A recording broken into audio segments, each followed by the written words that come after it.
বোকা চেনা যায় কথায় আর জ্ঞানী নীরবতায়। এই কথাটার মানে হচ্ছে এই উক্তিটার মানে হচ্ছে যে বোকা সে অনর্গল কথা বলে যাবে, সে একটু চিন্তা করবে না যে সে কি কথা বলছে, তার যা মুখে আসবে সেটাই বলে যাবে।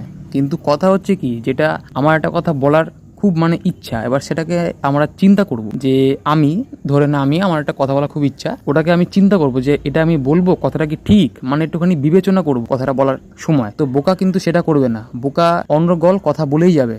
কিন্তু যে জ্ঞানী সে নীরব থাকবে, সে কথা চিন্তা করে বলবে। একটা বোকার সাথে একটা জ্ঞানীর খুব কথা কাটাকাটি হচ্ছে, একটা ঝামেলা হচ্ছে, তো বোকা কিন্তু একটার পর একটা বলে যাবে যে এই সেই হ্যাঁ না হ্যাঁ না হ্যান ত্যান যা পারে তাই সেটা বলে যাবে। কিন্তু জ্ঞানী কিন্তু চুপ থাকবে।